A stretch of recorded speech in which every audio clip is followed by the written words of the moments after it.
আসসালামু আলাইকুম বন্ধুরা, কেমন আছেন সবাই? আশা করছি সবাই অনেক অনেক বেশি ভালো আছেন। আলহামদুলিল্লাহ আমি অনেক ভালো আছি।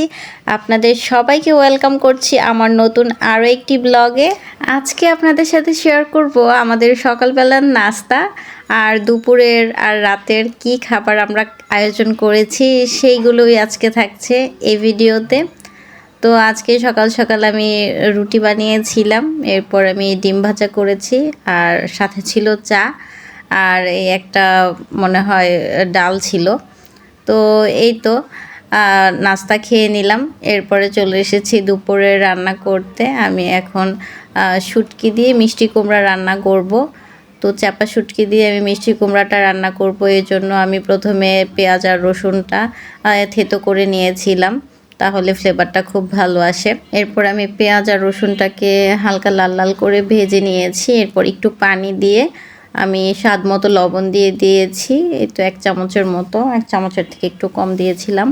এরপর আমি 1/2 চামচ হলুদ গুঁড়ো আর মরিচ গুঁড়োটা একটু বেশি দিয়েছি, শুটকিতে ঝাল হলে একটু বেশি মজা লাগে খেতে আর কি।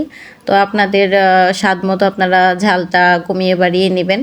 এরপর আমি দিয়েছি এখানে ধনে গুঁড়োটা দিয়েছিলাম 1/2 চামচের মতো, 1/2 চামচ থেকে একটু কম দিয়েছিলাম। এরপরে আমি ভালো করে মশলাটাকে কষিয়ে নিয়েছিলাম, কষিয়ে আমি শুটকিটা দিয়ে এরপর আমি আরেকটু পানি দিয়ে কিন্তু আমি শুটকিটা ভালো করে কষিয়ে নিয়েছিলাম।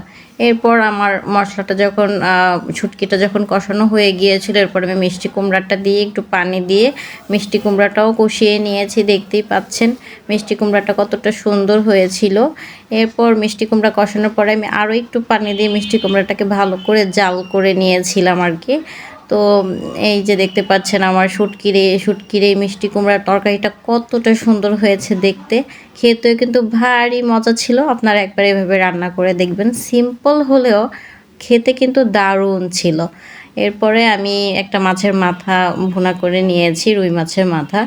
এরপর আমি এখানে চিংড়ি দিয়ে আবার মিষ্টি কুমড়া রান্না করব।